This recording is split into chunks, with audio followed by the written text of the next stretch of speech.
Hello friends, welcome to the Mechanical Engineering Department and the semester 3, and the subject is Material Science and Metallurgy, which is known as a MSM in short form. The subject code is 3131904 and the topic for today's video is subject review. Myself Professor Vishal T. Patel. Hello, તમે બધા I hope ઘરે છે એ આ video લેક્ચર્સનો ખૂબ જ સારો benefit લઈ શકો એના માટે સબ્જેક્ટ સ્ટાર્ટ કરતાં પહેલાં હું તમને સબ્જેક્ટ રિવ્યૂ આપવા માગું છું, જેમાં હું તમને બધી જ ડિટેલ્સ સબ્જેક્ટ રિલેટેડ સમજાવીશ, જેમ કે તમારે આ સબ્જેક્ટમાં શું સ્ટડી કરવાનું છે અને શું કામ કરવાનું છે. પ્લસ મેઇન ટોપિક કન્સિડર કરેલો છે કે એક્ઝામિનેશન વખતે આપણને શું કામમાં આવશે. મીન્સ કે મિડ સેમેસ્ટર એક્ઝામિનેશન અને જીટીયુ એક્ઝામિનેશનની જ્યારે પ્રિપરેશન સ્ટાર્ટ કરશો એ પહેલાં તમને એક આઈડિયા હોવો જોઈએ કે કયા ચેપ્ટરનું વેઇટેજ છે, કેટલા માર્ક્સનું હોય છે. પેપરમાં જનરલી કેટલા પર્સન્ટેજ થિયરી અને કેટલા પર્સન્ટેજ ન્યુમેરિકલ પૂછાતા હોય છે, અને સાથે સાથે લાસ્ટ જીટીયુ પેપર નવેમ્બર 2019નું ચેપ્ટર વાઇઝ આખું ઇવોલ્યુશન હું તમને ડિટેલમાં આપીશ કે કયા ચેપ્ટરમાંથી કેટલા માર્ક્સનું પૂછાયેલું હતું. એટલે ટૂંકમાં આખા સેમેસ્ટર દરમિયાન જ્યારે પણ સબ્જેક્ટ સ્ટડી કરો છો ને કોઈ કન્ફ્યુઝન તમને પ્રોડ્યુસ થાય છે તો આ એક વિડીયો છે એ તમને સબ્જેક્ટિવ રિલેટેડ કંઈક કામમાં આવી શકશે. તો ચાલો આપણે એ વસ્તુ માટે આગળ વધીએ કે કઈ રીતે તમારે આગળ ચેપ્ટરમાં વધવાનું, સબ્જેક્ટમાં વધવાનું છે. તો સૌથી પહેલાં હું તમને મિનિંગ સમજાવી દઉં. MSM મીન્સ કે તમારે શું કામ સ્ટડી કરવાનું છે. તો it is a mixture of 3 words, material, science and metallurgy. Material science means કે મટીરિયલનું જે સ્ટ્રક્ચર છે, એનું બિહેવિયર છે, કેવું હોઈ શકે છે, કેવી કન્ડિશનમાં, એ બધું સમજવાનું છે. મીન્સ તમને આ સબ્જેક્ટમાં મટીરિયલ્સનું ફંડામેન્ટલ્સ ખબર પડશે. તો મટીરિયલ્સની ફંડામેન્ટલનું શું કામ મિકેનિકલ એન્જિનિયરને સ્ટડી કરવું પડે છે? તો તમે મિકેનિકલ એન્જિનિયરની વેરિયસ બ્રાન્ચ વિશે જો તમે સાંભળેલું હોય અથવા જો તમે સર્ચ કરશો તો એમાં એક મશીન ડિઝાઇન એવો એક તમને ક્રાઇટેરિયા મળશે કે એક ફિલ્ડ મળશે જેમાં તમે આગળ વધી શકો છો. તો ડિઝાઇન કોઈ પણ પ્રોડક્ટની કરશો તો ત્યારે સૌથી પહેલું સ્ટેપ આવશે મટીરિયલ સિલેક્ટ કરવું. જો મટીરિયલનું નોલેજ જ નહીં હોય તો તમે એની પ્રોપર ડિઝાઇન નહીં કરી શકો. તો મટીરિયલનું ફંડામેન્ટલ્સ છે એ તમને આ સબ્જેક્ટમાંથી મળી રહેશે. પ્લસ તમને મટીરિયલનું બિહેવિયર કેટલા પર્સન્ટેજ ટેમ્પરેચરમાં, કેટલા પર્સન્ટેજ છે એ કમ્પોઝિશનમાં કેવું હોય છે એ પણ તમને આની અંદરથી મળશે. ટૂંકમાં તમને MSM છે એ હેલ્પ કરશે કે સ્ટ્રક્ચર કેવું હોય તો ક્યાં યુઝ કરવું, કેવી ડિફેક્ટ આવી શકે છે જેને આપણે સોલ્વ કરવી પડે છે, એ બધું જ તમને આ સબ્જેક્ટની અંદર જાણવા મળશે. રેડી? તો આ થઈ ગયું કે શું કામ આપણે સબ્જેક્ટ શીખવો પડે છે. હવે આપણે સબ્જેક્ટની વધારાની ડિટેલ્સ મેળવીએ. સૌથી પહેલું માઇન્ડમાં જ્યારે કોઈ પણ સબ્જેક્ટ સ્ટાર્ટ કરો એટલે એ ક્વેશ્ચન આવતો હોય કે સબ્જેક્ટનું ડિફિકલ્ટી લેવલ શું રહેવાનું છે, કે આપણી માટે ઇઝી રહેશે, મીડિયમ રહેશે કે હાર્ડ રહેશે. તો દરેક સ્ટુડન્ટ્સનું થોડું વેરિએશન હોય છે, બધાને માટે અલગ અલગ માન્યતા હોય છે કે ઇઝી છે, મીડિયમ છે. પણ last 6 GTU papers subjective review સ્ટુડન્ટ્સના મેં લીધા પછી આ બધા જ કન્ક્લુઝન ઉપરથી હું આ સબ્જેક્ટનું લેવલ નક્કી કરવા માગીશ, જે એનું લેવલ છે મીડિયમ છે. શું કામ? કારણ કે આની અંદર એવા ટોપિક આવવાના છે જે તમારે પહેલી વાર આવતા હોય છે, જે તમારે માટે થોડાક હાર્ડ હોઈ શકે. પણ સામે એ ફાયદો છે કે મોસ્ટ ઓફ થિયરી ક્વેશ્ચન હશે, ન્યુમેરિકલ હાવ માઇનોર હશે, એકાદ બે પૂછાય છે અથવા તો સાવ નથી પૂછાતા, એટલે એ પ્રમાણે પાછું ઇઝી થઈ જાય છે. એટલે ટૂંકમાં ઓવરઓલ આ સબ્જેક્ટ છે તમારા માટે મીડિયમ રહેવાનો છે. હવે મેં કીધું એમ પ્રમાણે તમને કેટલા થિયરી અને કેટલી ન્યુમેરિકલ હોય છે. તો જનરલી જેટલા પણ પેપર્સ જો તમે ઓબ્ઝર્વ કરશો તો ક્યારેક ન્યુમેરિકલ પૂછાય છે, ક્યારેક સાવ ન્યુમેરિકલ હોતા નથી. એ પ્રમાણે હું તમને આ એવરેજ ડિફાઇન કરી શકું કે થિયરી પોર્શન છે એ 90 to 95% છે અને ન્યુમેરિકલ 5 to 10%. હા, સાચી વાત છે. તમને એમ કંઈ ન્યુમેરિકલ સાવ ઓછા છે, થિયરી વધારે છે. ટૂંકમાં આ હું અત્યારે તમને 70 માર્ક્સમાંથી પર્સન્ટેજ આપું છું. 70 માર્ક્સ મીન્સ કે તમે જીટીયુનો પેપર જુઓ ને તો 119 માર્કનો હોય છે ઓપ્શન સહિત.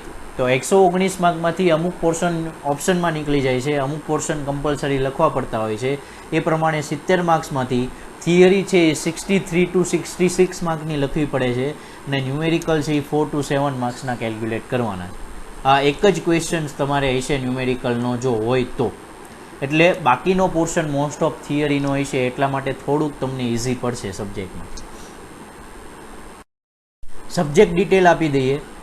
સબ્જેક્ટ ડિટેલમાં શું કન્સિડર કરવાનું છે કે કેટલા ક્રેડિટ છે, જેથી કરીને તમને એક આઈડિયા આવે કે આપણે SPI છે વધારવો છે તો આમાં કેટલો ગ્રેડ લાવીએ તો ક્રેડિટ પ્રમાણે આપણે કઈ રીતે આગળ વધવું. ટોટલ આખી સ્કીમ સમજાવી દઉં તો 70 માર્કનો એસ પર GTU સ્કીમ છે એ કોમન જે હોય છે બધામાં એ જ છે કે 70 માર્કનો GTUનો પેપર છે, 30 માર્કની મિડ સેમેસ્ટર એક્ઝામ છે, 20 માર્ક્સનું ઇન્ટરનલ સબમિશન કે પછી ક્વેશ્ચન રિલેટેડ એટેન્ડન્સ રિલેટેડ છે એ ફેકલ્ટી મૂકશે, અને 30 માર્ક્સના તમારા ઇન્ટરનલ ફેકલ્ટી કોલેજના જ ફેકલ્ટી વાયવા લેશે અને એમાંથી માર્ક્સ આપશે. થર્ડ સેમેસ્ટરમાં છો એટલે હજી કોઈ એક્સટર્નલ વાયવા છે એ તમારે આવતા નથી. ક્રેડિટની વાત કરીએ તો પર વીક છે એ 3 લેક્ચર આવશે અને તમારે આની અંદર કોઈ પ્રેક્ટિકલ નથી થતા એટલે 2 ટ્યુટોરિયલ છે, એટલે કે 2 કલાક પર વીકમાં 2 કલાકની એક લેબ આવશે અને ટોટલ ક્રેડિટ છે 4, એટલે કે MSMની ક્રેડિટ છે 4. હવે લાસ્ટ જે GTU પેપર હતો એના પ્રમાણે હું તમને થિયરી અને ન્યુમેરિકલ આપું કે કેટલા પર્સન્ટેજ કે કેટલા માર્ક્સના થિયરી હતી અને કેટલા માર્ક્સના ન્યુમેરિકલ હતા. કોની વાત કરું છું? લાસ્ટ નવેમ્બર 2019માં જે રેગ્યુલર થર્ડ સેમેસ્ટરમાં સ્ટડી કરતા હતા સ્ટુડન્ટ, જે અત્યારે 5th સેમેસ્ટરમાં આવેલા છે, એ પેપરની વાત કરું છું. એના પાસે પણ તમે રિવ્યૂ લઈ શકો છો જે તમારા સિનિયર છે. એની અંદર જોઈએ ને તો એની અંદર એક જ ન્યુમેરિકલ હતો જ નહીં, એટલે એવું કહી શકાય કે 119 માર્કનું બધી જ થિયરી હતી, ન્યુમેરિકલ કોઈ હતું નહીં. એટલે 100% પોર્શન થિયરીનો હતો અને 0% ન્યુમેરિકલ હતા. હવે GTU રિઝલ્ટની વાત કરીએ. તમને એમ હશે કે જો 2019માં તો થિયરી જ હતી 100%, રિઝલ્ટની એકવાર ઓબ્ઝર્વ કરો. રિઝલ્ટ આખા GTUનું મેં અહીંયા લખેલું છે, કોઈ પ્રોપર એક કોલેજનું નથી લખેલું.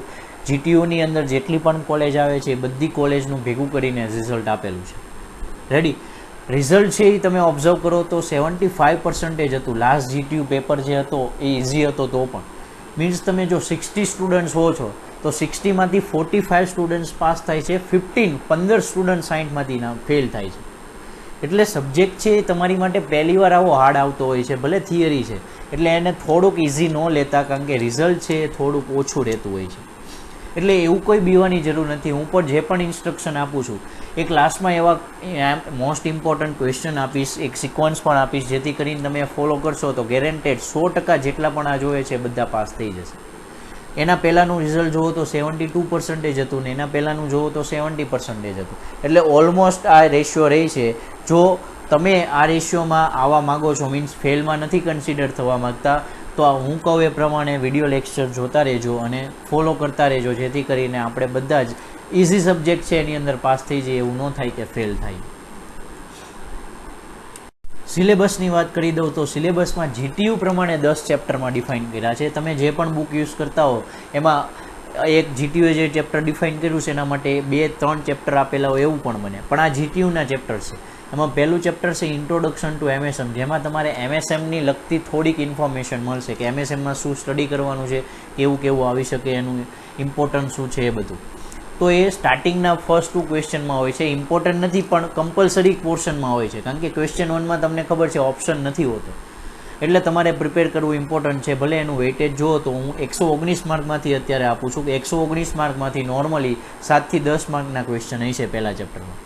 સેકન્ડ ચેપ્ટર છે એ એવું કહી શકાય કે ઇમ્પોર્ટન્ટ છે, કારણ કે ક્રિસ્ટલ જીઓમેટ્રી સ્ટ્રક્ચર વિશે સમજવાનું છે અને કેવી કેવી ડિફેક્ટ આવે છે એના માટે છે, અને એનો 119 માર્કનાથી પોર્શન જુઓ તો 11 થી 14 માર્ક્સનો હોય છે.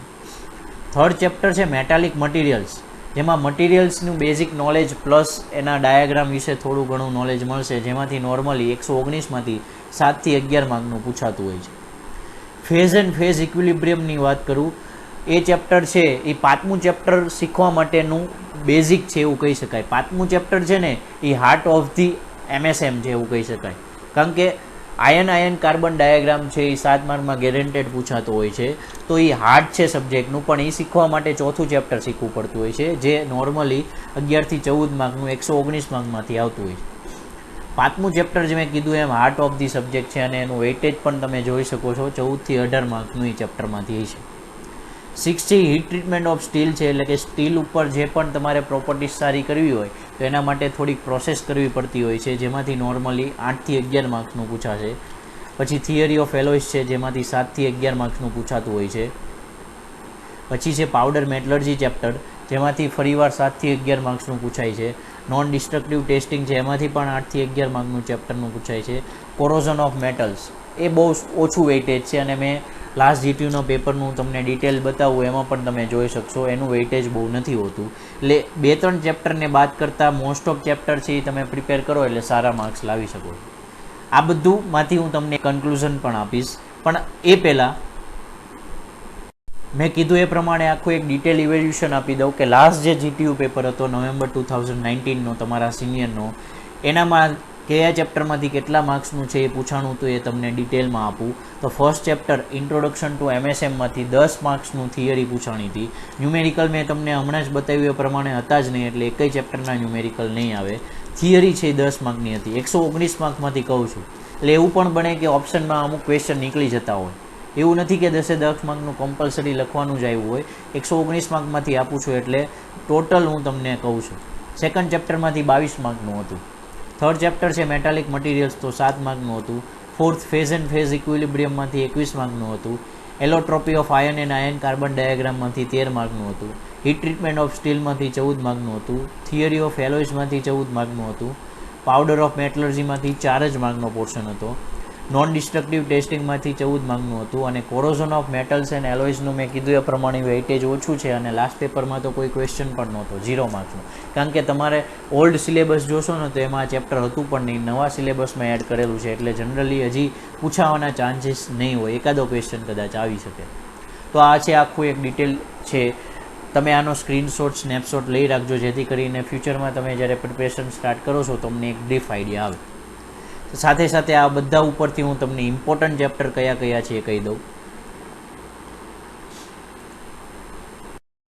મોસ્ટ IMP ચેપ્ટર એવું કહી શકાય કે છેલ્લા 6 જીટીયુના પેપર જો ફેકલ્ટી તરીકે હું આખું તમને એક ઓવરવ્યૂ આપી શકું, અને બધા સ્ટુડન્ટ્સ જે આ સબ્જેક્ટનું પાસ આઉટ કરી ગયા છે એના રિવ્યૂ ઉપરથી હું તમને ઇમ્પોર્ટન્ટ ચેપ્ટર કહી શકું કે second chapter crystal geometry and crystal imperfection, fourth chapter phase and phase equilibrium, fifth chapter iron and iron carbon diagram, 6th chapter heat treatment of steel, 8th chapter powder metallurgy and 9th chapter non destructive testing. એટલે કે 10માંથી આ 6 chapter તમે વ્યવસ્થિત prepare કરો ને એટલે આરામથી 35 to 40 marks 70માંથી જીટીયુમાં લાવી શકો.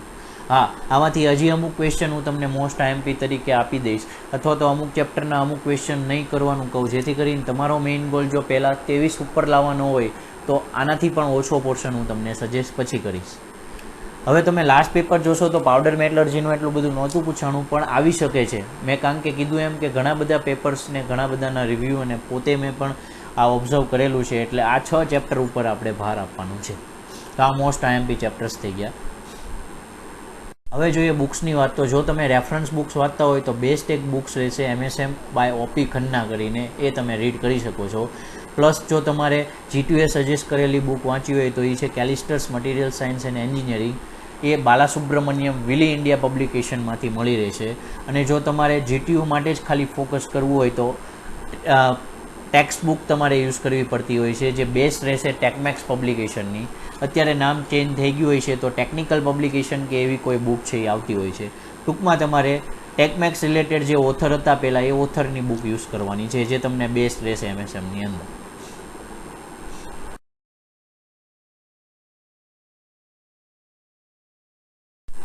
તો આ હતું આખું સબ્જેક્ટિવ ઓવરવ્યૂ, જેમાંથી તમને ઘણું બધું જાણવા મળશે અને સબ્જેક્ટની પ્રિપરેશન કરવામાં ખાસ કામ આવશે.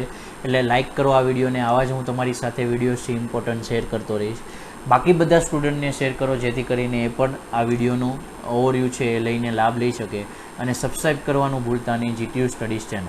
આ સબ્જેક્ટના બધા જ મટીરિયલ માટે ટૂંક સમયમાં તમને બધું પ્રોવાઈડ થઈ જશે, અને એના માટે તમે વિઝિટ કરી શકો છો વેબસાઇટ www.gtustudies.com. Thank you.